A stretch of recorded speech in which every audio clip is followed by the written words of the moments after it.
গণভোট ঘিরে নতুন উত্তাপ, অনলাইনে তুমুল হ্যাঁ না প্রচারণা। একদিকে হ্যাঁর পক্ষে জামাত ও এনসিপি, অন্যদিকে না ভোটে সোচ্চার বিএনপি। কিন্তু কেন এই না? কি আছে এই নার পেছনে?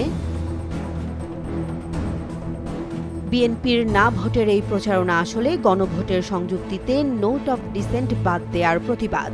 দলটি ৬টি গুরুত্বপূর্ণ প্রস্তাবে দিয়েছে ডিসেন্ট মানে আপত্তি। প্রথমত, দলীয় প্রধান ও প্রধানমন্ত্রী যেন এক ব্যক্তি না হন। এই প্রস্তাবে বিএনপি দিয়েছে না, অর্থাৎ তারা চায় দলীয় প্রধান ও সরকার প্রধান যেন একই ব্যক্তি হতে পারেন, যেখানে অনেকেই মনে করেন এটি ক্ষমতার চেক অ্যান্ড ব্যালেন্সের বিপরীত।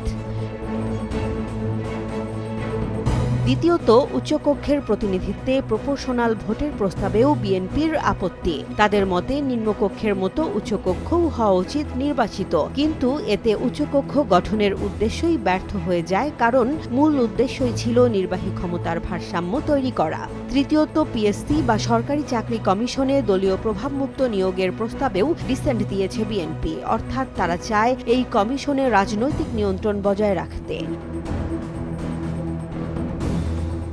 চতুর্থত, দুদক চেয়ারম্যান নিয়োগের প্রক্রিয়ারও আপত্তি তুলেছে বিএনপি, কারণ প্রস্তাবিত নিয়মে দলীয় প্রধানের ক্ষমতা কিছুটা কমে যাবে।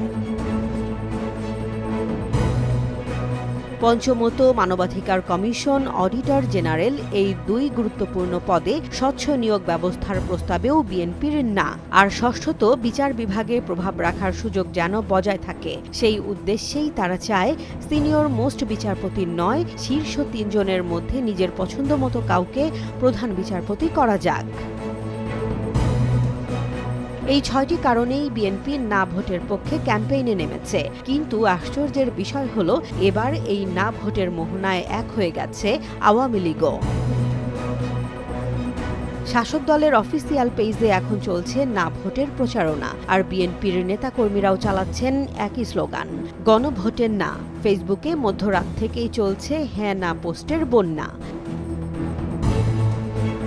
ছাত্রদলের সাধারণ সম্পাদক নাসির উদ্দিন নাসির দিয়েছেন না পোস্ট, আর বৈষম্য বিরোধী ছাত্র আন্দোলনের অফিসিয়াল পেজে দেখা গেছে হ্যাঁ পোস্ট। এক ক্লিকেই যেন ভাগ হয়ে গেছে অনলাইন দুনিয়া, গণভোটে হ্যাঁ নাকি না।